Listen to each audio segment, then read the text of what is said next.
সূর্যের গরমে মাথার মগজগুলো টাস টাস করে ফুটে যাবে। ও আল্লাহর গোলাম, সূর্যের গরমে জমিনটা তামা হয়ে যাবে। অপরদিকে জাহান্নামের আগুনের গরম, নবীরা পর্যন্ত যাদের গুনাহ নাই কান্নায় বেকারার হয়ে যাবে। ও যুবক বাবারা, আল্লাহর কোরআনটা যদি মিথ্যা মনে করো প্রমাণ দাও, একটা ভুল বের করে দাও, এখন দাড়ি ফালায় দিব, নামাজ বন্ধ করে দিব, কোরআনগুলো জ্বালায় দিব। আর যদি বলো না কেউ পারে না আমরাও পারবো না, তো পায়ে দইরা বললাম তওবা করো, ফিরে আসো। কোন দিন মরণ হবে জানা নাই।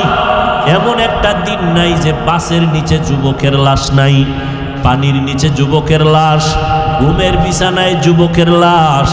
দিন দিন যুবকের মরণের খবর। ও বাবারা, কয়দিন আর দুনিয়াতে বাহাদুরি করবা, বাঁচবা? এখন থেকে তওবা করে নাও। মরিয়া গেল আর নামাজ ছাড়বা না, মা বাবারে আর কষ্ট দিবা না, ওলামায়ে কেরামের পরামর্শ নিয়া নবীর তরিকা মানিয়া চলবা, মুরব্বীদের দোয়া নিয়া চলবা, খারাপ ব্যবহার করবা না। আল্লাহর কাছে মনে মনে বলো আর ডাকো, হে মালিক, আপনার হায়াতের মালিক, আপনি রিজিকের মালিক, আপনি ইজ্জতের মালিক। ও আল্লাহ, জীবন ভর কত অন্যায় করেছি, আপনি রাগ করিয়া পানিও বন্ধ করেন নাই, আপনি বাতাস বন্ধ করেন নাই, বেইজ্জতির লানতের মালা গলায় দেন নাই। আজকে ভুল বুঝতে পেরেছি, আর কোনোদিন অপরাধের কাছে যাব না। নামাজ কত ছাড়লাম, আজকে থেকে ছাড়বো না।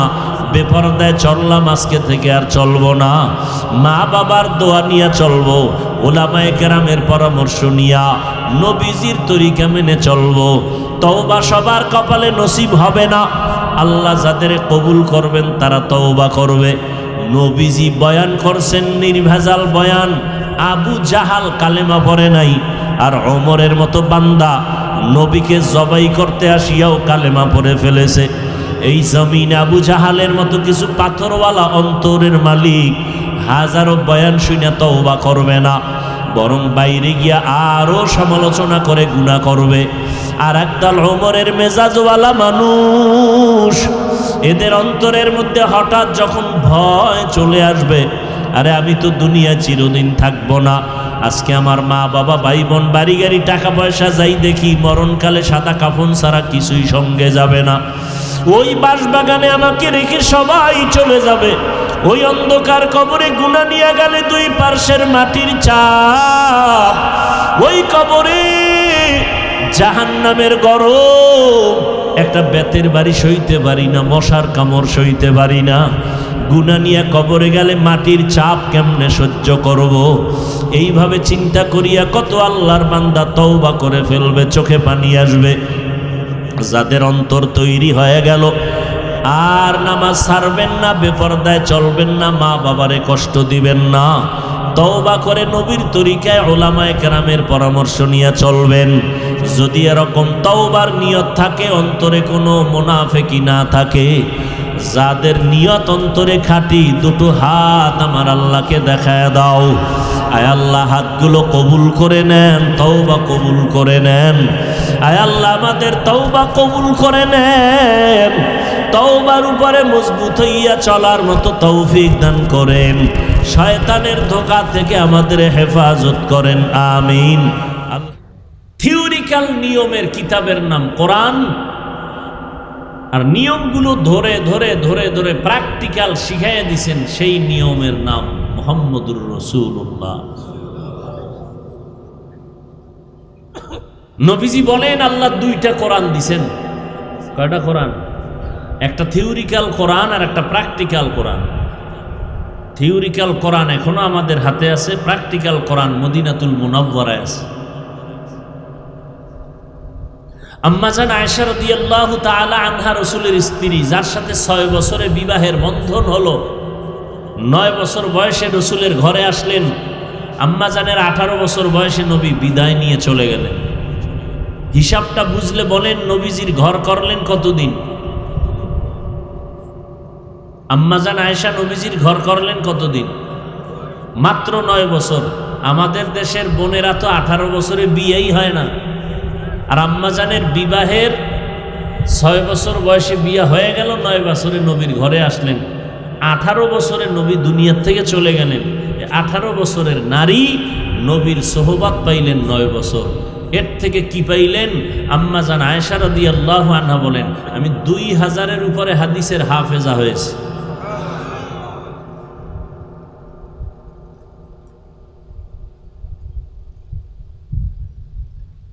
আম্মা জান আয়েশা রাদিয়াল্লাহু আনহা বড় একজন পৃথিবীর শ্রেষ্ঠ মুফাসসিরা, কোরআনের তাফসীর শ্রেষ্ঠ তাফসীর যিনি করেছেন আম্মা জান আয়েশা রাদিয়াল্লাহু আনহা। এত জ্ঞান আল্লাহ তাকে দিয়েছেন। কেবারে সাহাবা, বড় বড় সাহাবায়ে কেরামদের জটিল সমস্যার সমাধান আম্মা জান আয়েশা দিতেন, তাদের সব সমাধান হয়ে যেত। তো একদিন গিয়ে জিজ্ঞেস করেন নবীজির বিবি আম্মাজানকে, নবীজির চরিত্র আদর্শ কি? আম্মাজান উল্টা প্রশ্ন করলেন, আফা তাকরাউনাল কোরআন, আপনারা কোরআন শরীফ তেলাওয়াত করেন না? ক্বালু বালা, হ্যাঁ করি। আম্মাজান বললেন, কানা খুলুকুহুল কোরআন, রসুলের আদর্শই হলো কোরআন।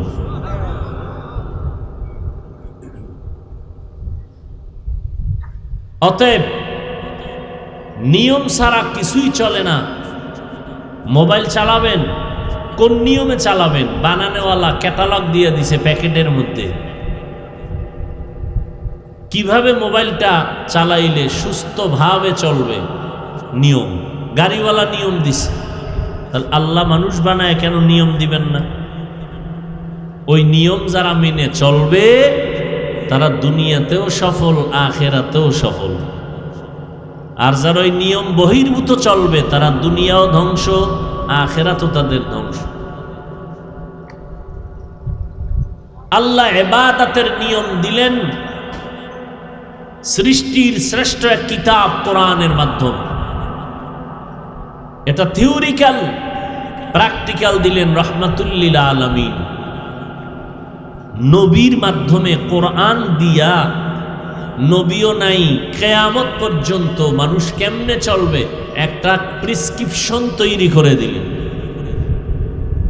এজন্য নবী বিদায় বেলা বলেন,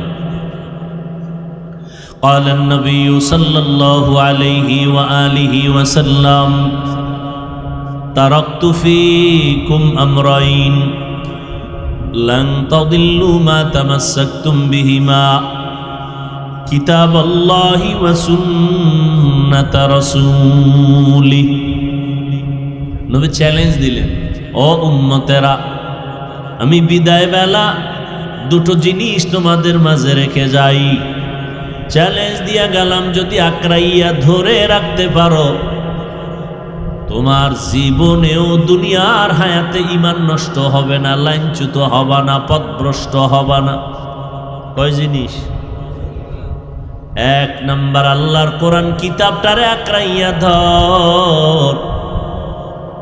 দ্বিতীয় হলো আমি নবীজির রেখে যাওয়া সুন্নতের আঁকড়াইয়া ধরো। আল্লাহর কসম, 1500 বছর পর এই জমিনের দিকে তাকায় দেখেন, আজও গোটা দুনিয়ার মধ্যে ইসলামের দুশ্মন কম না বেশি? আওয়াজ নেন, অনেক বেশি। কি?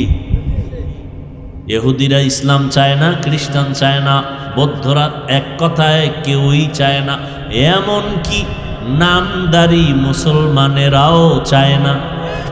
তাহলে বেঈমানরাও চায় ইসলাম ডুবে যাক, কোরআনের আলো বন্ধ হয়ে যাক। কিছু মুসলমান নামদারিরাও চায় এই জমিনের মধ্যে দ্বীনের আলো বন্ধ হয়ে যাক। এরা জানে নামাজ পড়া ফরজ, না পড়া কবিরা গুনাহ, এরপরও পড়ে না। এত সুন্দর এক রমজানুল মুবারক, মুসলমানের রুহের তাজা করার খাতিয়া রমজানের রোজা। শরীরটা তাজা রাখার জন্য আমরা ভাতের পরে ফল খাই, ভিটামিন খাই। রুহু আমাদের ভেতরে আছে, যেই রুহুটা না থাকলে সন্তান কাঁদবে, আব্বা নাই। এরে তোর আব্বার চেহারা, হাত পা যেমন ছিল আগের মতো এখনো আছে। এটা আমার আব্বা না, আব্বার লাশ পড়ে আছে, আব্বা নাই। তো এতদিন তুই কারে আব্বা ডাকছো?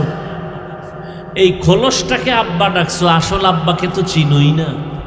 এখন দেহটা পড়ে আছে বলে আব্বা নাই, আব্বার লাশ পড়ে আছে। তাহলে তুমি আসল বাবাকে চিনো নাই। রুহু, এটার নাম রূহ, এটার নাম আত্মা, এটার নাম মন, এটার নাম কলব। আল্লাহ পাক এই রুহুটা দান করেছেন। এটা তাজা থাকলে পুরা দেহটা তাজা থাকবে। দুনিয়ার বডি তাজার জন্য বিভিন্ন খাদ্য আছে, তাও আল্লাহ বানাইছেন। ওই খানা নিয়ম ছাড়া খাইলে আবার দেহটা অসুস্থ হয়, জ্বর হয়, ঠান্ডা লাগে। আবার এই দেহটা চিকিৎসার জন্য বহু ডাক্তার আছে, MBBS, FRCS, FCPS ডাক্তার, আবার হোমিওপ্যাথিক আর এক লাইনের ডাক্তার, আবার কবিরাজি চিকিৎসা, ইউনানি চিকিৎসা, আয়ুর্বেদিক চিকিৎসা, সবগুলো দেহের চিকিৎসক। আমাদের দেহের থেকে আসল জিনিস রূহ, ওই রুহটাও আল্লাহ পাক বানাইছেন, এটারও খাদ্য আছে। ওই খানাও যদি খাও রুহু তাজা থাকবে, তবে নিয়ম ছাড়া খাইলে রুহুটা দুর্বল হবে, অসুস্থ হবে। ওই রুহ অসুস্থ হলে দুনিয়াতে যতদিন থাকো রুহের চিকিৎসা করো, রুহের চিকিৎসা করো, তাহলে রুহ তাজা হবে। রুহের চিকিৎসার ডাক্তারও আছে বিভিন্ন রকম। কিয়ামত পর্যন্ত এই রুহের চিকিৎসার জন্য একদল ডাক্তার জমিনে থাকবে, তাদের নাম ওয়ারাসাতুল আম্বিয়া, নবীর ওয়ারিস, উলামায়ে আহলে হক। এদের একমাত্র কাজ হলো মানুষের রুহের চিকিৎসা করবে। ঔষধ কি? ঔষধ দুইটা, আল্লাহর কোরআন দিয়া, সুন্নতের ঔষধ দিয়া রুহটারে তাজা রাখবে। রোজা রাখবেন, এটা রুহের ঔষধ।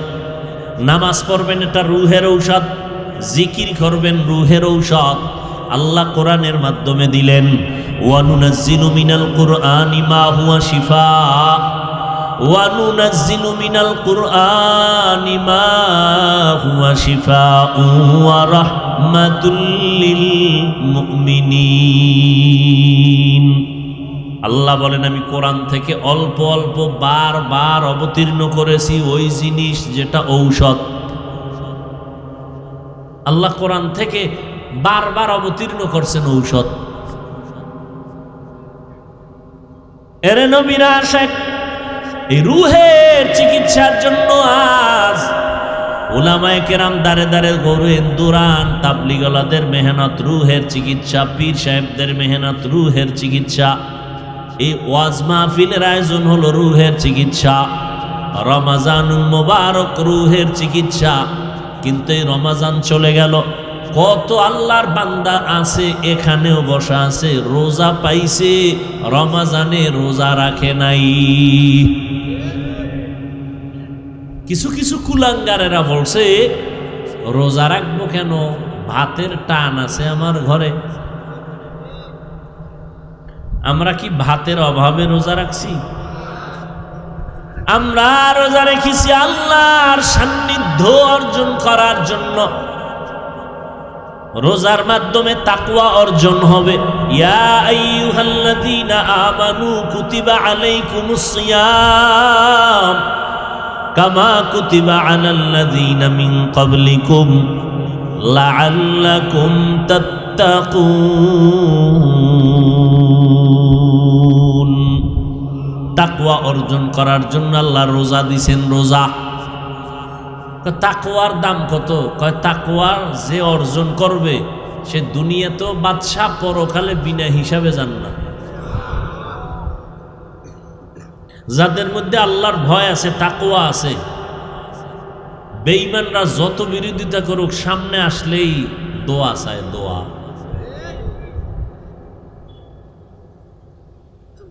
ডাকাত সামনে দাঁড়াইলে দোয়া চায়। তাহলে তাকওয়াওয়ালা। চতুর্মুখী দুশ্মনের মাঝে আজ যারা আল্লাহর কোরআন রসুলের সুন্নতের আদর্শ নিয়ে এখনো আছে, এত দুশ্মনের মাঝেও তাদের সম্মান কমে নাই। কমছে? পৃথিবীটারে একেবারে অন্ধকার বানায় দিল করোনা। পুরা জমিনটা একেবারে থেমে গেল। প্রত্যেকের চলার গতি বন্ধ হয়ে গেল। চাকরি বন্ধ, ব্যবসা বন্ধ, দোকান বন্ধ, রাস্তা বন্ধ, ট্রেন বন্ধ, প্লেন বন্ধ, সব বন্ধ, ফ্যাক্টরি বন্ধ, সব। কিন্তু আমার আল্লাহর কোরআনের মাদ্রাসা বন্ধ হয় নাই। কোন হুজুরের আনা খাইয়া রাস্তায় গিয়া বলে নাই মেয়ে ছেলে নিয়ে কষ্ট পাইতেছি ভিক্ষা দাও, বলছে? থাকলে দুই একজনের প্রমাণ দেন, বলছে? তো কেন আপনারা বলেন হুজুরেরা ভিক্ষা করে খায়? হুজুরেরা ভিক্ষা করে না, মানুষ কলিজা দিয়া মোহাব্বত করে দান করে, না নিলে কষ্ট পায়। রমাজানে ঘরে ঘরে দাওয়াত, ইমাম সাহেব না গেলে কয় হুজুর আমার ঘরে খাইলো না কেন, আর মসজিদে যাব না, মনে কষ্ট। হারা বছরে একদিন খুঁজেও দাওয়াত পান না, আর ইমামের দাওয়াত দিছে, খাইলো না কেন, এই মনে কষ্ট, এই জন্য ইমামের কাছে যায় না। এ সম্মান টাকা দিয়ে কেনা যায়? এরপর কয় হুজুরেরা অন্যের বাড়ি খায়, পরেরটা খাইয়া, পরেরটা খায় না কোন চোরায়? কি আপনি দোকান দিছেন, চায়ের দোকান, আপনি পানি মিশাইয়া চিনি লাগাইয়া দুধ দিয়া বেচেন, বিনিময়ে টাকা পাইতেছেন, তা আর একজনেরটা খাইতেছেন না, পকেটের টাকা। তো আপনি চা দিয়া টাকা নিতেছেন, কেউ কাপড় বিক্রি করে টাকা নেয়।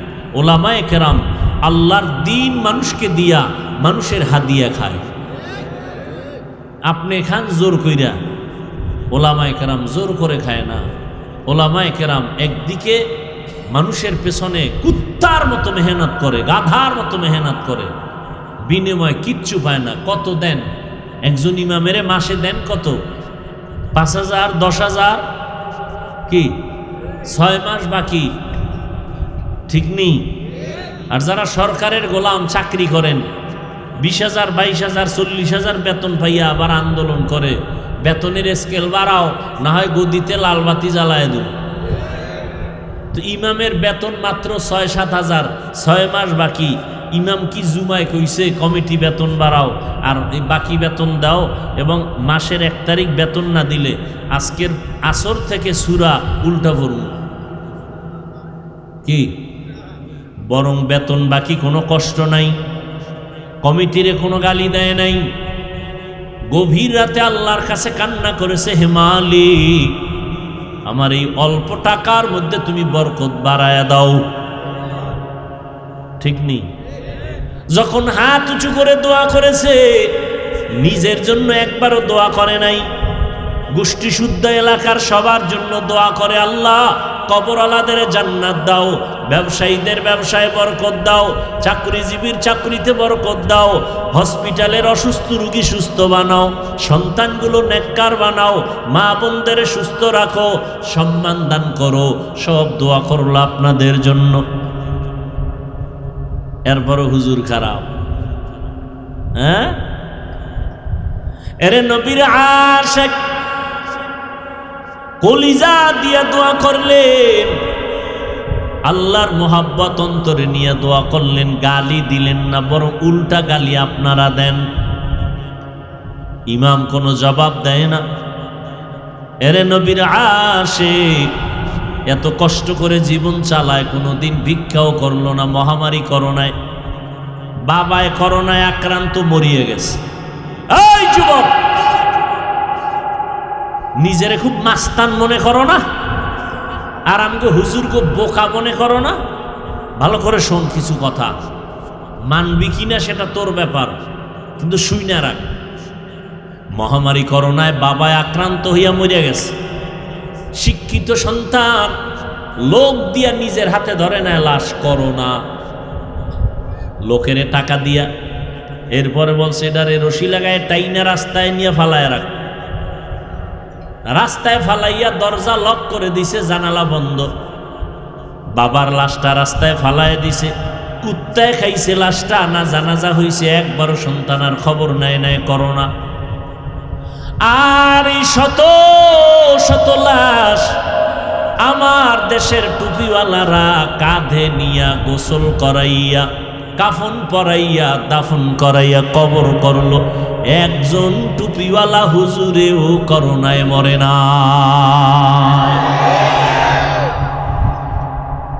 সম্মান তোমার আব্বা দেয়? কথা কয় না। কে দেয়? আল্লাহ দেয় বিদায় দুশ্মনেরাও দুশ্মনী কইরা অসম্মানী করতে পারে না। এজন্য অল্প টাকার ভেতরেও বরকত। আপনারা 1 লাখ টাকা মাসে কামাই কইরাও 2টা ছেলে মেয়ে নিয়ে খাইতে পারেন না, মাথা গরম, চান্দি গরম, বউয়ের সাথে মিল নাই, সন্তান নিয়ে ভিডাভিডি। আর হুজুরদের ঘরে সন্তান অনেক বেশি, কারণ আপনি তো সন্তান আসার রাস্তা বন্ধ করতে গিয়া ট্যাবলেট খাইছেন। আমরা হুজুরেরা খাই না, বরং খাওয়ার বিরুদ্ধে বয়ান করি, কারণ মদিনার নবী বলেন সন্তান বাড়াও। তাহলে হুজুরগো ঘরে সন্তান কম না বেশি? বেশি।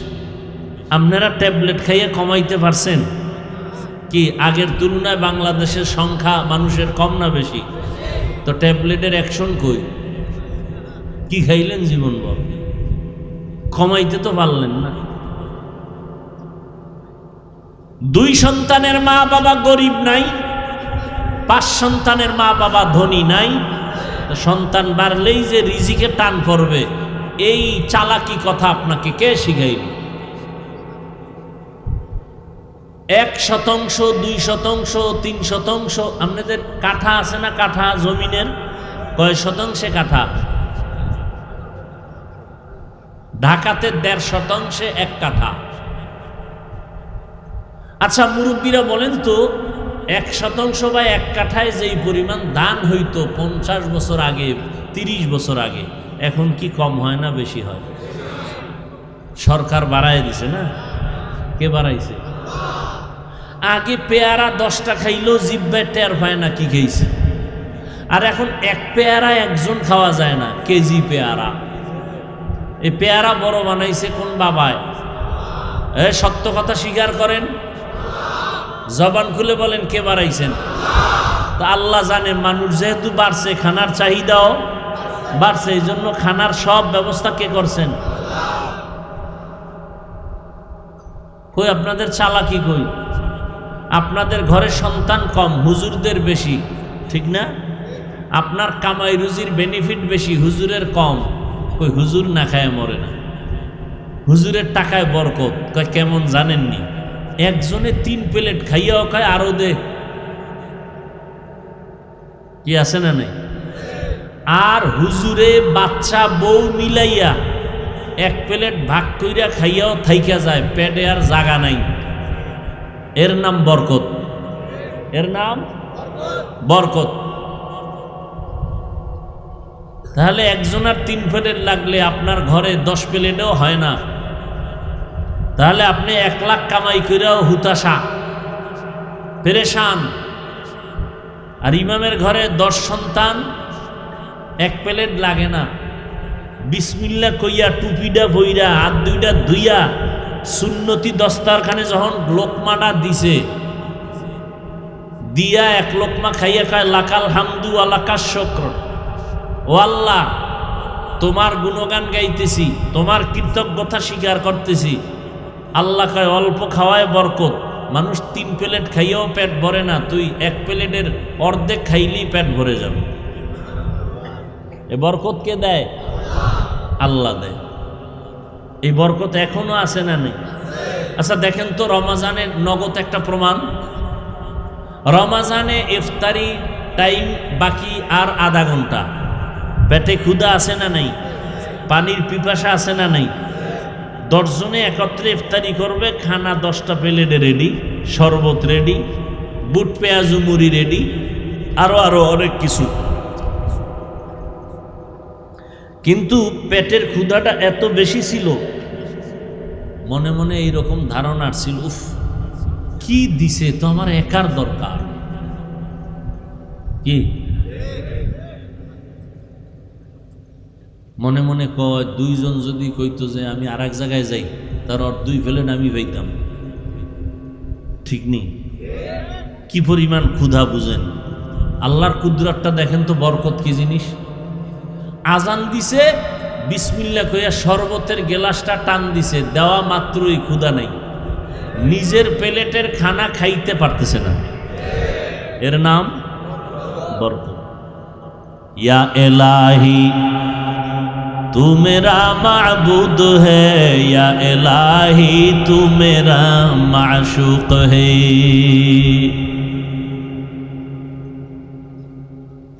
এরে নবীরা আশেক,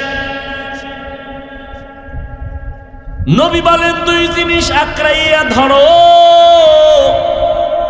জমিনেও তোমার সম্মান নষ্ট হবে না। সবাই বিরোধিতা করে, সবাই বিরোধিতা করে, সবাই চায় আলেম ওলামার জবান বন্ধ হয়ে যাক। কত আলেমরে ফাঁসি দিল, কত মাদ্রাসায় আগুন লাগাইল, হাজার হাজার আলেমরে মেরে ফেললো ব্রিটিশরা। ভারতে মাদ্রাসায় তালা লাগাইয়া দিল, স্পেনের শহরে মুসলমানদের জাহাজের মধ্যে উঠাইয়া আগুন দিয়া জ্বালায় দিল। হাজার ও যুবক, আল্লাহ ইবাদতের জন্য মানুষ পাঠাইছে। তোমার মতো যুবক, নবী কইছে কোরআন ধইরা রাখ, সুন্নাত ধরে রাখ। কিন্তু আমি কিন্তু এই ব্যাখ্যা দিয়ে আপনাকে কই নাই যে নবী কইছে হুজুর হইয়া পাগড়ি লাগাও। তুমি স্কুলে পড়ো বাধা নাই, কলেজে পড়ো বাধা নাই, চাকরি করো বাধা নাই, কোরআনটা ধরে রাখো, নবীর সুন্নাত ধরে রাখো। এই যুবকেরা, তোমার মতো যুবক স্কুলে পড়ে, কলেজে পড়ে, 5 ওয়াক্ত নামাজ পড়ে, মিথ্যা বলবা না, বলো আছে না নাই? আমাকে হুজুর দরকার নাই, তোমারে আল্লাহ জুতা দিয়া ফিডাইব তোমার জাতি বাইরে সামনে রাইখা। এই বেঈমান, তোর মতো যুবকটাই তো কলেজে বইরা নামাজ পড়ছে, তুই পারলি না কেন? বল, তুই নিজে বল, তোর বিচার কি হবে? হুজুর টুজুর বাদ দে। তোমার মতো যুবক র‍্যাব, আর্মি, পুলিশ, বিডিআরের চাকরি করে, 5 বেলার নামাজ পড়ে, সত্য বলো আছে না নাই? নিজের বিবেকটাকে জিজ্ঞাসা করো, তুমি কেন পারো না? রাস্তায় গাড়ি চালায়, ড্রাইভারেরা আজান হয়ে গেছে গাড়ি বন্ধ করে যাত্রী সহ মসজিদে নামাজ পড়ে। সত্য কথা মানো না মানো, স্বীকার করো, তুমি পারো না কেন? তোমার মতো যুবক নদীর মধ্যে মাছ ধইরাও নামাজ ছাড়ে না, তুমি কেন পারো না? তোমার মতো যুবক সন্তান কৃষি কাজ করে, নামাজ ছাড়ে না, তুমি কেন পারো না? তোমার মতো যুবক সন্তান কর্মচারী শ্রমিকের কাজ করে, নামাজ ছাড়ে না, তুমি কেন পারো না? ও যুবক আল্লাহর গোলাম, ও বৃদ্ধ বাবাজি, আপনাদের মতো কত বুড়ারা হাতে লাঠি নিয়ে মসজিদে গিয়া 5 ওয়াক্ত নামাজ পড়ে, আপনি কেন পারবেন না? ও পর্দার আড়ালের আম্মা জানেরা, আপনার মতো বহু মা এখনো আছে তাহাজ্জুদ পড়ে, 5 ওয়াক্ত নামাজ পড়ে, পর্দা করে, স্বামীর মাল হেফাজত করে, নাই? আম্মা জানেরা, আপনারা কেন পারবেন না? ও যুবক বাবারা, ও বৃদ্ধ বাবাজিরা, আপনারাও যে আল্লাহর গোলাম, আমিও সেই আল্লাহর গোলাম। নাকি আপনাদের আল্লাহ আলাদা? কষ্ট হইতেছে? আপনাদের আল্লাহ আমার আল্লাহ, সবাই বলেন। আপনাদের নবী আমার নবী, আপনাদের আমার কোরআন, আপনাদের হাদিস আমার হাদিস, আপনাদের কাবা আমার কাবা, আপনাদের ধর্ম আমার ধর্ম, আপনাদের কালেমা আমার কালেমা, সব এক। বুঝেন, দুনিয়াতে আসছি কিন্তু সিস্টেম এক। শুধু রাজবাড়ী পাংশার এলাকার মানুষেরা লঙ্গি পরে আসছিল মায়ের পেট থেকে, না সব এক। বিদায়ের যেদিন আওয়াজ হবে, আজকে আমি বক্তা হিসাবে কত ভাব, আমি মুফতি সাহেব কত ভাব, আমি চেয়ারম্যান কত ভাব, আমি এমপি কত ভাব, আমি টাকাওয়ালা কত ভাব। মরণের সময় যেদিন হবে, কে ধনী কে গরিব, কে আলেম কে বক্তা, কে শ্রোতা, কে ডাক্তার, কে রুগী, কাফনে ঢুকলে সব বাহাদুরি শেষ। সবার মরণকালে কাফন হবে 3টা, মা বোনদের হবে 5টা, কালার হবে আলাদা। চরমনাইওয়ালাদের মরণকালের কাফনের কালার একরকম, তাবলিগওয়ালাদের মরণকালে কাফনের কালার আর এক রকম, সব এক। কবরের সাইজটা হবে কারোটা 20 হাত, কারোটা 5 হাত, না সব এক। কবরে রাখার পরে প্রশ্ন হবে 3টা, আমাকেও সেই প্রশ্ন, আপনাকেও সেই প্রশ্ন, বেঈমানেরও সেই প্রশ্ন। শিক্ষক ছাত্র একই প্রশ্ন, রবের পরিচয় দাও, ধর্মের পরিচয় দাও, রাহমাতুল লিল আলামিনের পরিচয় দাও।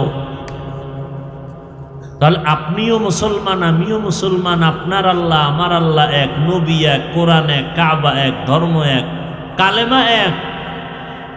না আমার টুপি মাথায় না দিলে লজ্জা লাগে, আপনার টুপি মাথায় দিতে লজ্জা লাগে। আপনি কত ভিআইপি মুসলমান। আপনার দাড়ি রাখতে লজ্জা লাগে, আমার কাটতে লজ্জা লাগে। আমি থার্ড ক্লাসের মুসলমান আর আপনি ভিআইপি মুসলমান। আমি পর্দা না করলে লজ্জা পাই আর আপনি পর্দা করতে লজ্জা পান। আমি মসজিদে না ঢুকলে লজ্জা লাগে আর আপনি মসজিদে ঢুকলে লজ্জা লাগে। কেমন নিমক হারাম আপনি, লজ্জা শরমও করে না, আবার বাহাদুরি করেন আপনি। হুজুর গোছে ভালা, দিল পরিষ্কার না। চেয়ারম্যান সাহেব কিন্তু বলে গেছে একটা পয়েন্ট, সুদের বিষয়। পৃথিবীতে নিকৃষ্ট মানুষগুলো, আল্লাহ 2 দল মানুষের অভিশাপ দিয়েছেন। আল্লাহ কেমন অভিশাপ দিছে? কায় বেঈমানগুলো রেডি থাক, আমি আল্লাহ নিজে তোদের সাথে যুদ্ধ করব, রেডি থাক। কয় দল? এক দল সুদখোর, আর এক দল অলিয়া উলিয়া মানে না যারা, তাদের ব্যাপারে। এক দলের কথা আছে কোরআনে, আর এক দলের কথা আছে বুখারী শরীফে।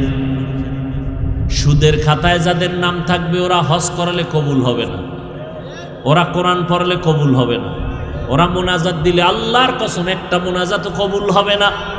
সুদের খাতায় নাম রাইখা যত কোটি টাকা দিয়া মাদ্রাসা বানায় 1 টাকারও সওয়াব পাবে না। মসজিদ বানাইলে কোনো সওয়াব নাই, বরং তওবা না করিয়া মরলে চিরস্থায়ী জাহান্নামী। কয়দিন? জীবনে কোনো দোয়া কবুল হবে না, মোনাজাত কবুল হবে না তওবা না করা পর্যন্ত। এরপরও সুদ আছে না নেই? এই বয়ান তো এখন নাই বললেই চলে। আমরা মাঠে ময়দানে ফাঁকে ফাঁকে কিছু আলেমরা কয়, মসজিদে তো এই বয়ান নাই। কারণ কোন ইমাম খতিব এই বয়ান দিলে সূর্য ডুবার আগে ইমাম বাড়ি,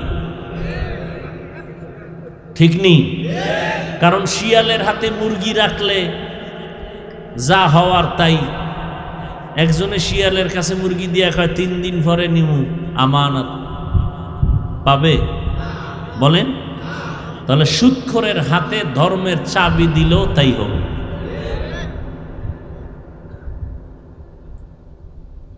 আহা, আমাদের আল্লাহ এক, নবী এক, কোরআন এক, সত্য ধর্ম, সত্য আল্লাহ, সত্য নবী, সব মানি। অথচ এই রোজার মাস রোজা রাখে নাই মুসলমান। আবার একদল রোজা রাখছে তারাবি ভরে নাই, আছে না? আবার একদল তারাবি ভরছে পুরাটা ভরে নাই। দেখেননি কোয়ালিটি কেমন? কেউ ভাই আপনি পুরাটা ভরেন না কেন? কয় ওমরে ফারুক রসুলের সাহাবীর সাথে আমার একটু ঘুমের ঘরে দ্বন্দ্ব হয়েছে। আমি নবী মানি, ওমরে ফারুক নবীর সাহাবীরে মানি না।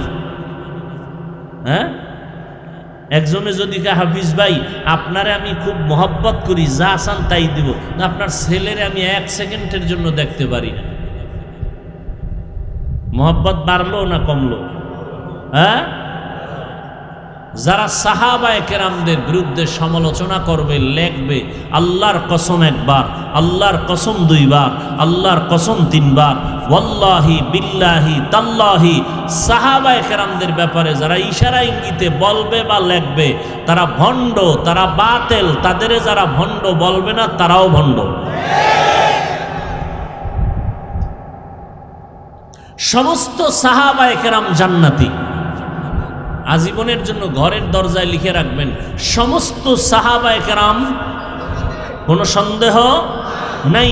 আপনার ইমানটা সঠিক না ব্যাঠিক, এর স্কেল হলো সাহাবায়ে কেরামের ইমান। এত সোজা মনে করেছেন সাহাবায়ে কেরামদেরকে? আপনার ইমান সঠিক না ব্যাঠিক, তার স্কেল কি? সাহাবায়ে কেরামের ইমান। এত সহজ মনে করেন না। সাহাবাদের ইমানের সাথে আপনার ইমান ঠিক তো ঠিক, ব্যাঠিক তো ব্যাঠিক। কোনো চালাকি চলবে না, চালাকি দুনিয়ায় করতে পারবে, তবে চালাকির সীমা লঙ্ঘন হইলে দুনিয়াতে মরার আগেই ধরা খেয়ে যাবে। কারণ হাদিসে আছে, দুইটা অপরাধ যদি দুনিয়াতে মানুষ করে ফেলে শাস্তি মরার আগেই শুরু। এক অপরাধের নাম জুলুম, আর এক অপরাধের নাম মা বাবার সাথে বেয়াদবি। قال النبي صلى الله عليه وآله وسلم اثنان يعجلهما الله في الدنيا البغي وعقوق الوالدين। তো আমি যে কথা নিয়ে বয়ান শুরু করেছিলাম, ইবাদত, নামাজ পড়া ইবাদত না, রোজা রাখা ইবাদত, শুধু এতটুকু না। স্কুলে পড়ো, কলেজে পড়ো, ডাক্তার হও, ইঞ্জিনিয়ার হও, লেখাপড়া করো, সব ইবাদত যদি নবীজির তরিকায় হয়। আর নবীর তরিকা বাদ দিয়ে যদি নামাজও পড়ো, এও গুনাহ। একজনে মাগরিবের নামাজে দাঁড়াইয়া 3 রাকাত ফরজের শেষে চিন্তা করে আল্লাহরে মহব্বত করে আরো 2টা সেজদা বাড়াইয়া 4 রাকাত বানাই, বেজোর রাইখা লাভ কি? আল্লাহর জন্যই মোহাব্বত করে 2 সেজদা বাড়াইয়া আর 1টা রাকাত বাড়াইয়া জোর বানাইয়া 4 রাকাত পড়ছে মাগরিব, সওয়াব বেশি হবে না নামাজ বাদ? কারণ কি? নবীর তরিকায় ওই 1 রাকাত বাদ না সব বাদ? সব বাদ। আল্লাহ কয় নতুন করে দাঁড়ায় কানে ধর, কানে ধরে নতুন করে পড়। বেদবি করলি কেন? আমার মুহাম্মদ কে জানো তুই? মুসা নবী আমার বন্ধু, ঈসা নবী আমার বন্ধু, ইব্রাহিম নবী আমার বন্ধু, ইসমাইল নবী আমার বন্ধু, সব নবী আমার বন্ধু। আমার মুহাম্মদ আমার বন্ধু। আদম সফিউল্লাহ, ঈসা রুহুল্লাহ, মুসা কালিমুল্লাহ, ইসমাইল জবিহুল্লাহ, ইব্রাহিম খলিলুল্লাহ। আমি ভালোবাসা এক একজনের এক একটা পদবি দিছি, কিন্তু হাবিবুল্লাহ কাউকে দেই নাই। কারণ সব নবী রাসূল সব আমি আল্লাহ তাআলার আশিক, আর আমি আল্লাহ নিজে হলাম মুহাম্মদের আশিক। অতএব ওই নবীর তরিকা বাদ দিয়া মাস্তানি করবি, তোর দুনিয়াও বরবাদ, আখিরাতও বরবাদ। সব নবী আমি আল্লাহর আশিক। আমি আল্লাহ কার আশিক? ঠিক তেমনি ভাবে সমস্ত সাহাবায়ে কেরাম মুহাম্মদের আশিক। আর মুহাম্মদ আমার নবী ওমরে ফারুক সাহাবীর আশিক। এবার বুঝেন ওমরের দাম কত। সেই ওমর 20 রাকাত তারাবি সিদ্ধান্ত নিয়ে চালু করাইছেন জামাতে মসজিদে নববীতে। হাজার হাজার হাজার সাহাবাদের মিটিং কইরা আলু হয়ে আসছে। আল্লাহ কোরআন শরীফে ওমরের পক্ষে আয়াত নাজিল করছেন, আর নবীরে বলছেন, জিব্রাইল নবীরে গিয়া কও ওমর যেই মতামত দিছে আমি আল্লাহ মেনে নিলাম, নবীকেও মেনে নিতে বলো। তারাবি না, অন্য বিষয়। তাহলে এবার বুঝেন ওমরকে আল্লাহ কি পরিমাণ ভালোবাসেন, নবীর বন্ধু। তুমি যাকে ভালোবাসো সে তোমার আসল বন্ধু না, যে তোমাকে ভালোবাসে সে তোমার আসল বন্ধু। এই ভালোবাসার পাগলেরা পাগলায় দৌড়াইতেছে, মায়ের গুল্লি মারি, বাপের গুল্লি মারি, ওই রাস্তার ফেতনি ভাইছে, ফেতনির লগে চলে যাবে, মরবে এক রশিতে। ভালোবাসা। এই যুবক, লিখে রাখিস আজকে থেকে, মোবাইল স্ক্রিনে আজে বাজে ভাল্লুকের ছবি রাখো না, আজকে এই লেখাটা লিখবি, যে তোমাকে ভালোবাসে সে তোমার আসল বন্ধু, তুমি যাকে বাসো সে তোমার আসল না। তুমি দেখবা তোমাকে ভালোবাসে, তুমি যাকে ভালোবাসো সে তোমার আসল বন্ধু নয়, তোমাকে যিনি ভালোবাসেন তিনি তোমার আসল বন্ধু।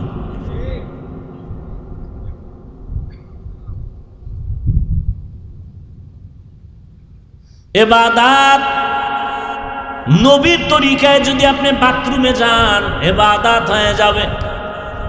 আর নবীর তরিকা বাদ দিয়ে রোজা রাখলেও সওয়াব হবে না। একজন এইবার 30 রোজা রাইখা আবেগ বাইরে গেছে, চিন্তা করে 12 মাস আল্লাহ রোজা দিলে একটাও ছাড়তাম না, যেহেতু আল্লাহ দেয় নাই অন্তত ঈদের দিনটা রোজা রাখি, সওয়াব হবে।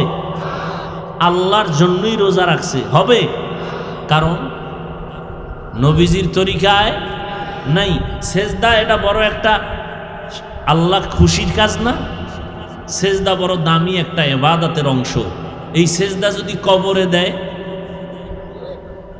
বট গাছেরে দেয়, কেন? নবীর তরিকায় নাই।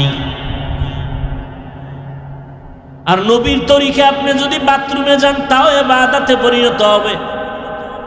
বাথরুমে ঢুকছেন, খালি মাথায় ঢুকবেন না, নবীর তরিকা মাথা ঢেকে যাবেন। নবীজির সুন্নাত বাথরুমে ঢুকার আগে বাম পা দিয়া ঢুকবেন, দোয়া পইরা ঢুকবেন। পইরা দোয়া পড়বেন, ঢুইকা দোয়া পড়বেন না পইরা ঢুকবেন?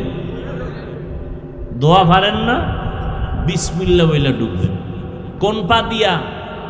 বাম পা দিয়া ঢুকবেন। বাথরুমে ঢুইকা বসবেন, হাঁটুর উপরে কাপড় উঠানো যাবে না, নবীর সুন্নত। মক্কার কাফেরেরা মুশরিকেরা কয় তোমগো নবী কেমন যে বাথরুমেরও নিয়ম শিখায়। বাথরুমে গিয়ে বসবেন, হাঁটুর উপরে কাপড় উঠবে না এবং বাম পায়ের উপরে বর করে বসা সুন্নত। আর এখন তো সোফা সেট লয়ে লইছে বাথরুমে, হ্যাঁ, চেয়ারের মধ্যে বইয়া কি আরাম। টেলিভিশন লাগা লইছে একজন, টেলিভিশন বয়ে বয়ে পত্রিকা পড়ে, ফ্যান এসি টেসি লাগায়, শান্তি। ভাইরা আমার, রাস্তাঘাটে চলতে গেলে কোথায় একটু বাথরুমে যাব, প্রস্রাব করব, যত আধুনিকতা ততই রসুলের দুশ্মনী। সুন্নতের বাইরে দাঁড়াইয়া প্রস্রাব করতে হবে, বসে করা যাবে না। বাথরুমে ঢুকছি,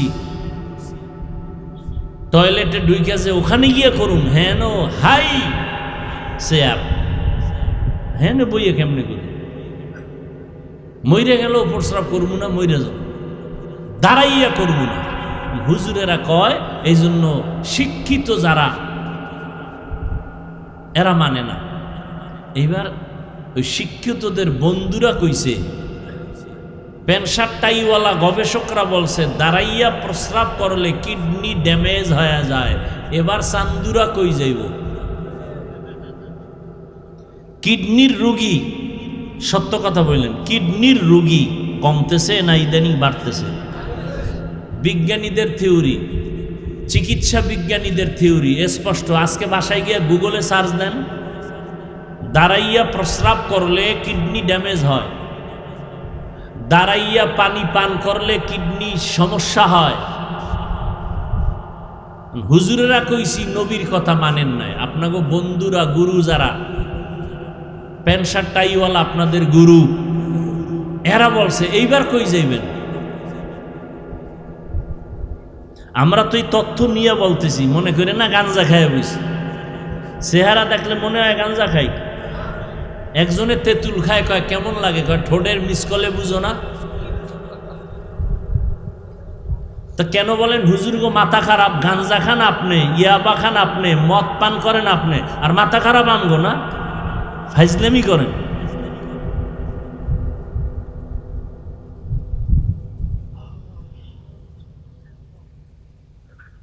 আল্লাহ হেদায়াত দান করুন। ওয়ামা খালাকতুল জিন্না ওয়াল ইনসা ইল্লা লিয়াবুদুন। আল্লাহ বলেন ইবাদতের জন্য আমি মানুষ বানাইলাম। ইবাদত নবীর তরিকায় হতে হবে। খানা খাইবেন ইবাদত, ঘুমাইবেন ইবাদত।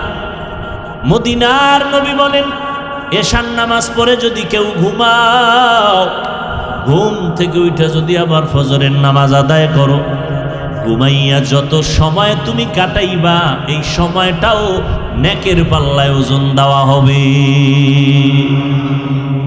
তাহলে ঘুমটাও দেখছেন নি কত দামি। আর আপনি তো এখন ঘুমাইতে যাইয়ে সারা রাত মোবাইলের মোরাকাবা, ঠিক নি? স্ত্রীর হক আদায় না পারলেও টেনশন নাই, মোবাইলের হক যথাযথ আদায় হচ্ছে। সারা রাত কবিরা গুনাহ, কবিরা গুনাহ, কবিরা গুনাহ। আমরা মোনাজাত ধরি বইয়া, মোবাইলওয়ালারা রাতের বেলা মোনাজাত ধরে হইয়া, ঠিক নি? হাসেন, বেতের বাড়ি যখন শুরু হইব টের পাইবেন সেদিন। আল্লাহর কোরআনকে মিথ্যা মনে করছেন? ও যুবক, সারাটা রাত মোবাইল চালাইয়া শুধু গুনাহ করছো এতটুকুই না, বরং তুমি মোবাইল সারা রাত চালাবার কারণে তোমার চেহারার নূর নাই। এই বেটা, তোর বয়স মাত্র 26, তোর চেহারা থাকবে গোলাপের মতো, তোর চেহারা কার্টুন হয়ে গেছে কেন? তোর চেহারার মধ্যে আকর্ষণ নাই কেন? এই বেহায়া, নির্লজ্জ, তোর চেহারার দিকে তাকাইলে মায়া লাগে না কেন? 40 বছরের পরে তোর চেহারা ভাটা আসবে, তোর 26 বছরের চেহারা নষ্ট করছো কেন? আল্লাহর কসম করে বলে যাই, লিখে রাখ, তোর চেহারা পৃথিবীর কোনো মেডিসিন দিয়ে আর সুন্দর করতে পারবি না।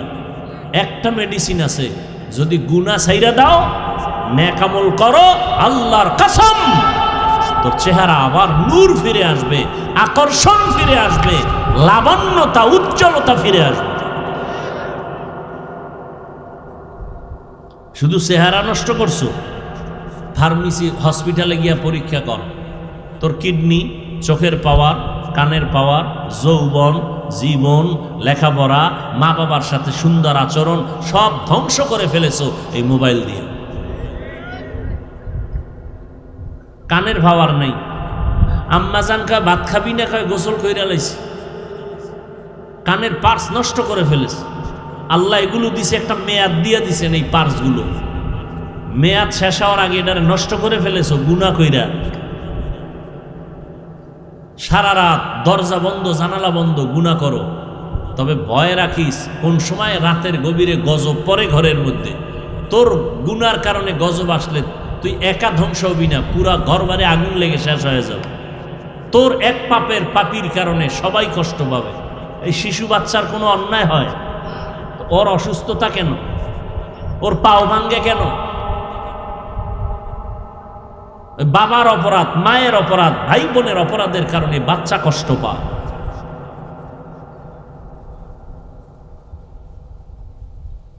হেদায়াত আল্লাহ না দিলে উপায় নেই। ও যুবক, আল্লাহর গোলাম, যেইখানে থাকো যা করো আল্লাহর হুকুম নবীর তরিকা মানিয়া চলো। 5 বেলার নামাজ পড়ো। ডাক্তার যদি হও দোয়া করে গেলাম, ইঞ্জিনিয়ার হও আল্লাহ কবুল করেন, একজন প্রফেসর হও কোনো বাধা নাই, ইসলামের জন্য এটা সুনাম। তবে ডাক্তার হও, ইঞ্জিনিয়ার হও, প্রফেসর হও, বেয়াদব হইও না। তোমার আচরণে যেন মা বাবা কোনোদিন কষ্ট না পায়, তোমার ব্যবহারে যেন কোনোদিন উলামায়ে কেরাম কষ্ট না পায়, তোমার আচরণে যেন কোনো মুরব্বীরা কখনো কষ্ট না পায়। দোয়া নিয়ে চলিও। ডাক্তার হও তবে আদর্শবান ডাক্তার হইও, ইঞ্জিনিয়ার হও তো আদর্শবান ইঞ্জিনিয়ার হইও। তবে তুমি প্রশ্ন করতে পারো, হাফিজ ভাই কোথায় আদর্শ পাবো? যেখানে যাই সেখানে তো আদর্শ জবাই করা হয়। জমিনে একমাত্র নিরেট নির্ভেজাল আদর্শ সঠিক যদি পাও, মদিনাওয়ালার আদর্শ হলো সঠিক আদর্শ। ওই আদর্শটা গ্রহণ করো। আর এই বিষয় আদর্শ খুঁজতে গেলে আম্মাজানের কাছে যাইও, তোমার কলিজার মা। ইমাম গজালি বিশ্ববরেণ্য দার্শনিক, বড় বুজুর্গ, বড় আল্লাহওয়ালা, বড় আলেম, তিনি বলেন প্রত্যেকটা সন্তানের জন্য প্রাথমিক শিক্ষিকা হলো তার মা। ও পর্দার আড়ালের আম্মা জানেরা, এই দুনিয়াতে যত ভালো ভালো সন্তান আছে সব হলো আপনাদের অবদানের কারণে। এসপি সাহেবের ব্যবহার ভালো, ডিসি সাহেবের ব্যবহার ভালো, চেয়ারম্যানের ব্যবহার ভালো, মাওলানা সাহেবের ব্যবহার ভালো, এগুলো তার ব্যক্তিগত কোনো বাহাদুরি না, সব হলো মায়ের অবদান। মায়ের ব্যবহার আর আদর্শ ভালো হওয়ার কারণে সন্তান ভালো হয়। এরে আম্মা যান, আপনার সন্তানটাকে ডাক্তার বানাবেন, তবে আদর্শবান ডাক্তার বানায় যান। আপনার অবদানের কারণে সন্তান ভালো হবে, আপনার আখলাকের কারণে সন্তানের চরিত্র ভালো হবে। আজকে এখানে প্রায় 15 জন ছাত্রর মাথায় পাগড়ি দিলাম, এরা কোরআনের হাফেজ হয়েছে। আজকে খবর নিয়ে দেখেন তার মা বাবার কলিজা কত ধন্য, তারা কত আনন্দিত যে তার সন্তানটা হাফেজ হয়ে গেছে। ওরে সন্তানের মা বাবা, মনটা কি চায় না আপনি একজন আলেম হাফেজের মা হয়ে কবরে যাবেন? আপনি আলেম বানাইতে পারলে ভালো, না বানাইলে আপনি গুনাহ হবে না। তবে সন্তানটাকে আপনি আদর্শ একজন মানুষ বানায় যান। ডাক্তার বানাবেন, আল্লাহর কোরআন পড়ায় সুন্নাত অনুযায়ী সন্তানটাকে যদি ডাক্তার বানায় যেতে পারেন, ওই সন্তান ডাক্তারি করবে, আবার কোরআন পড়িয়া মা বাবার জন্য ফাঁকে ফাঁকে দোয়া করবে, নামাজ পড়বে। দুনিয়ায় আপনার সুনাম ঠিক থাকবে, আখেরাতেও নাজাতের জরিয়া হয়ে যাবে।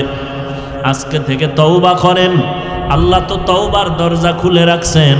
ও যুবক বাবারা, তওবা করো, মনেরে বুঝাও। তোমার মতো আমার মতো কত যুবক স্কুল কলেজে পড়িয়াও নামাজ ছাড়ে না, তুমি আমি পারবো না কেন? আজকে থেকে তওবা করো আর মনে মনে বলো, আল্লাহ বুঝি তোমার আমার গুনার কারণে বেজার হয়ে গেছেন, এ কারণে তোমার চোখে পানি নেই, তওবার নিয়ত আসে না। মনেরে বুঝাইয়া রেডি হয়ে যাও, মনে মনে আল্লাহকে ডাকো, হে আল্লাহ, জীবনটা গুনায় কাটায় দিলাম, আমার গুনার খবর আমার মা বাবায় যদি জানতো, কেউ আমারে সম্মানের নজরে দেখতো না। আয় আল্লাহ, আপনি আমার গুনার খবর ভালো করে জানেন। গুনার কারণে আমার হাত না পাক, আমার চোখ না পাক, জিহ্বা না পাক, অন্তর না পাক। আয় আল্লাহ, এই গুনাহ নিয়ে যদি আমি মরণের বিছানায় যাই, আল্লাহর কোরআন সত্য, নবীর কথা সত্য, নেক আমলওয়ালাদের জন্য জান্নাত, গুনাহগারের জন্য জাহান্নাম। আজকে সারা দুনিয়ার মানুষ, বিশেষ করে আমার বাংলাদেশের মানুষ রৌদ্রের তাপে পাগলের মতো হয়ে গেছে। এতটা সূর্যের গরম বেড়ে গেছে, আরও নাকি বাড়বে। মানুষগুলো বেকারার হয়ে যাইতেছে, বুড়া মানুষগুলো কষ্ট পায়, ঘরের মা বোনেরা কত কষ্ট। এসির বাতাসটা পর্যন্ত এখন ঠান্ডা নাই বললে চলে। আরও যদি গরমের মাত্রা বেড়ে যায়, না জানি কি উপায় হবে। সেদিন এক আল্লাহর বান্দা বলেন, উত্তরবঙ্গে এত পরিমাণ গরমের তাপ, রাস্তার যে পেজগুলো ডালাই দেওয়া সব গইলে গেছে। গাড়ি চলে চাক্কার সাথে ওই পেজগুলো লেগে যায়। এত গরম রে বাবা, যারা গুনাহ নিয়ে কবরে যাবে, আল্লাহ পাক রব্বুল আলামিন তাদের সূর্যের গরমের মধ্যে ফালায় দিবে। এই সূর্যটা মাথার উপরে নেমে আসবে। সূর্যটা এখন 9,30,00,000 মাইল উপরে দূরের থেকে তাপ দেয়। কিয়ামতের ময়দানে মাথার উপরে যখন চলে আসবে, বলো বাবা তখন কি উপায় হবে? সূর্যের গরমে মাথার মগজগুলো টাস টাস করে ফুটে যাবে। ও আল্লাহর গোলাম, সূর্যের গরমে জমিনটা তামা হয়ে যাবে। অপরদিকে জাহান্নামের আগুনের গরম,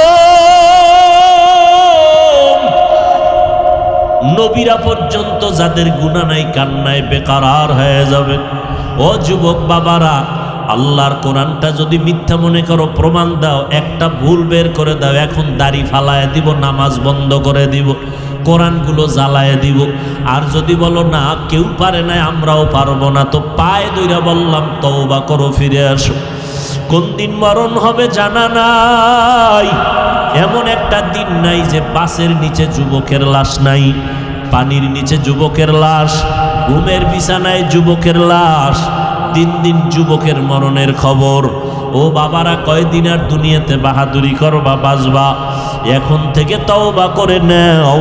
মরিয়া গেল আর নামাজ ছাড়বা না, মা বাবারে আর কষ্ট দিবা না, ওলামায়ে কেরামের পরামর্শ নিয়া নবীর তরিকা মানিয়া চলবা, মুরব্বীদের দোয়া নিয়া চলবা, খারাপ ব্যবহার করবা না। আল্লাহর কাছে মনে মনে বলো আর ডাকো, হে মালিক, আপনার হায়াতের মালিক, আপনি রিজিকের মালিক, আপনি ইজ্জতের মালিক। ও আল্লাহ, জীবন ভর কত অন্যায় করেছি, আপনি রাগ করিয়া পানিও বন্ধ করেন নাই, আপনি বাতাস বন্ধ করেন নাই, বেইজ্জতির লানতের মালা গলায় দেন নাই। আজকে ভুল বুঝতে পেরেছি, আর কোনোদিন অপরাধের কাছে যাব না। নামাজ কত ছাড়লাম, আজকে থেকে ছাড়বো না। বেপরদায় চললাম, আজকে থেকে আর চলবো না। মা বাবার দোয়া নিয়ে চলবো, ওলামায়ে কেরামের পরামর্শ নিয়া নবীজির তরিকা মেনে চলবো। তওবা সবার কপালে নসিব হবে না। আল্লাহ যাদের কবুল করবেন তারা তওবা করবে। নবীজি বয়ান করছেন নির্ভেজাল বয়ান। আবু জাহাল কালেমা পড়ে নাই, আর ওমরের মতো বান্দা নবীকে জবাই করতে আসিয়াও কালেমা পড়ে ফেলেছে। এই জমিন আবু জাহালের মতো কিছু পাথরওয়ালা অন্তরের মালিক হাজারো বয়ান শুনে তওবা করবে না, বরং বাইরে গিয়া আরো সমালোচনা করে গুনাহ করবে। আর একদল ওমরের মেজাজওয়ালা মানুষ, এদের অন্তরের মধ্যে হঠাৎ যখন ভয় চলে আসবে, আরে আমি তো দুনিয়া চিরদিন থাকবো না, আজকে আমার মা বাবা ভাই বোন বাড়ি গাড়ি টাকা পয়সা যাই দেখি, মরণকালে সাদা কাফন ছাড়া কিছুই সঙ্গে যাবে না। ওই বাঁশবাগানে আমাকে রেখে সবাই চলে যাবে। ওই অন্ধকার কবরে গুনাহ নিয়ে গেলে দুই পার্শ্বের মাটির চাপ, ওই কবরে জাহান্নামের গরম, একটা বেতের বাড়ি সইতে পারি না, মশার কামড় সইতে পারি না। গুনাহ নিয়ে কবরে গেলে মাটির চাপ কেমনে সহ্য করব? এইভাবে চিন্তা করিয়া কত আল্লাহর বান্দা তওবা করে ফেলবে, চোখে পানি আসবে। যাদের অন্তর তৈরি হয়ে গেল, আর নামাজ ছাড়বেন না, বেপরদায় চলবেন না, মা বাবারে কষ্ট দিবেন না, তওবা করে নবীর তরিকায় ওলামায়ে কেরামের পরামর্শ নিয়ে চলবেন। যদি এরকম তওবার নিয়ত থাকে, অন্তরে কোনো মুনাফিকি না থাকে, যাদের নিয়ত অন্তরে খাঁটি, দুটো হাত আমার আল্লাহকে দেখায় দাও। আয় আল্লাহ, হাতগুলো কবুল করে নেন, তওবা কবুল করে নেন। আয় আল্লাহ, আমাদের তওবা কবুল করে নেন, তওবার উপরে মজবুত হইয়া চলার মতো তৌফিক দান করেন, শয়তানের ধোঁকা থেকে আমাদের হেফাজত করেন। আমিন।